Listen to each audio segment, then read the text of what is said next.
News when you want it with Bloomberg News Now. I'm Nathan Hager. And I'm Karen Moscow. Karen, let's begin this morning with the latest from the Milken Institute Global Conference in Beverly Hills.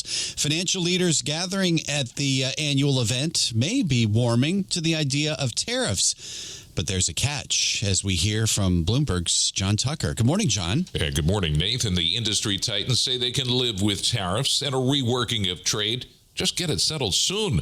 KKR co-founder Henry Kravis tells Bloomberg corporate leaders right now aren't sure what to expect. You need certainty. Is the table going to be round? Is the table going to be square? Whatever it is, but leave it at that, and then we can operate accordingly. The unfortunate thing, it's been changing, and it constantly changes. Mark Rowan, CEO and co-founder of Apollo Global Management, says the longer this goes on, the more damage is done. I see us moving from what was hyper-exceptionalism to merely exceptional, because I don't think there are good alternatives to the U.S. today. Robin Grew, CEO of Man Group, is certain of at least one thing from the tariffs. I think that volatility is going to be here for some time. The Milken elite say it would be also helpful if the Trump administration, which has said it's deeply engaged in talks with a slew of major trading partners, would announce at least a few deals and give business leaders a sense of what the future holds. Again, they want some degree of certainty. I'm John Tucker, Bloomberg Radio. Okay, John, thank you. And stay with Bloomberg for the biggest names and most important conversations. We're going to be bringing them to you live from Milken all day long, broadcasting live with a special edition of Bloomberg Business Week Daily, starting at 2 p.m. Wall Street time on Bloomberg Radio, Bloomberg Television, and the Bloomberg Podcasts page on YouTube.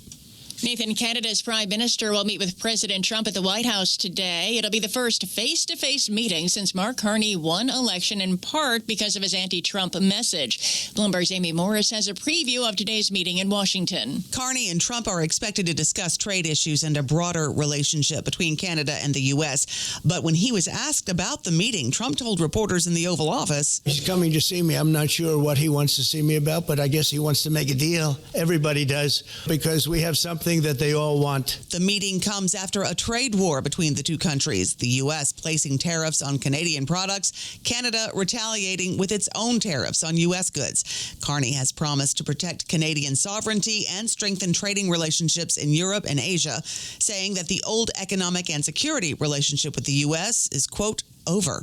In Washington, I'm Amy Morris, Bloomberg Radio. Amy, thank you. The Trump administration is now offering an incentive in its effort to ramp up mass deportations. The Department of Homeland Security is offering $1,000 plus travel costs to undocumented migrants who leave the U.S. voluntarily using the CBP Home app. This follows an ad campaign that began earlier this year featuring Homeland Security Secretary Kristi Noem. Let me be clear. If you come to our country and you break our laws, we will hunt you down. Criminals are not welcome in the United States. DHS says the payouts will cut deportation costs by about 70%. The agency says the current process of arrests, detentions, and removals costs about $17,000 per person. Under former President Joe Biden, the CBP Home app was used to schedule asylum interviews. Nathan, the Trump administration is ramping up its fight with Harvard University. The Ivy League institution has been declared ineligible for new federal research grants. According to a letter from Education Secretary Linda McMahon, the move will remain in effect for Harvard until, quote, they demonstrate responsible management. Pershing Square founder and Harvard alum Bill Ackman has been critical of his alma mater and its chair, Penny Pritzker. At some point, you have to have accountability for what's gone on at Harvard, and I've not seen any accountability at the governance level. Billionaire Bill Ackman spoke to Bloomberg from the Milken conference in Beverly Hills. A Harvard spokesman says McMahon's letter amounts to retaliation for the university's lawsuit against the administration over more than $2 billion in frozen research funds. And that's news when you want it with Bloomberg News Now. I'm Karen Moscow. I'm Nathan Hager, and this is Bloomberg.